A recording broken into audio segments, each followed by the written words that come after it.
year, I have now consulted with about 20 communities.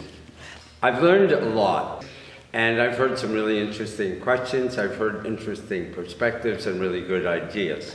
Today, if somebody announced a mine here in Manitouwadge, everybody would go, yeah, yay, they'd be all happy. But the reality is, there probably won't be one. There may or may not be. But the way I look at this process, when EMBO happened, in 5 years, everything was done.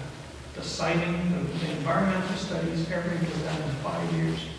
I can go and I can show you spots right now in the bush where Wilroy mine is leaking underneath the dams that have just been rebuilt in the last 10 years. And you got orange stuff bubbling through your miles away from the mine site. And in my mind, it's because it wasn't planned, it wasn't managed, it was abandoned.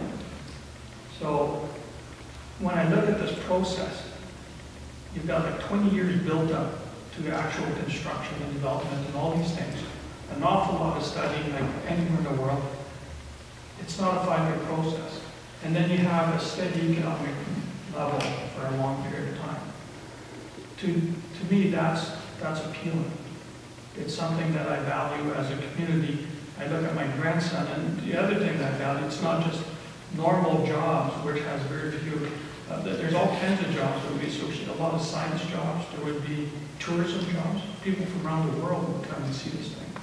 So people can be in the service industry, people can be in the technical industry, people can be truckers, mechanics, miners. There's an awful diversity of skill sets that's going to be needed beyond most mines that we ever see.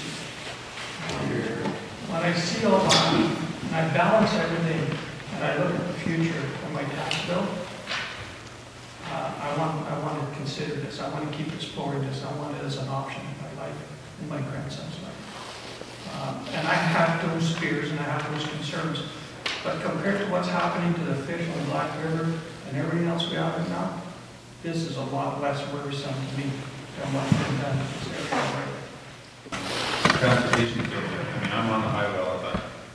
And I kind of see it the same way as Jocelyn as far as the economic boom and trucking. 53 trucks a month, that's nothing compared to what we used to see on our logging roads, with our logging trucks, I mean, and that's decreased. So, but saying that, on the highway, I get a lot more nervous when I see a Trimac transport full of gasoline coming at me than I do with a container that's, safe and it's not going to, fall apart. Because I've seen the videos about how they're going to transport this nuclear waste and the test that they put the containers through. And, I'd rather see one of those hit a rock cut than a transport full of gasoline, which is basically tin.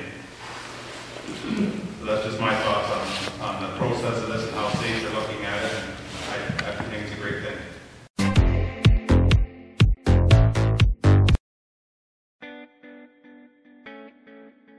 We learned, so if you're typing an essay or something, we learned how to use Google Documents, learn how to use it better.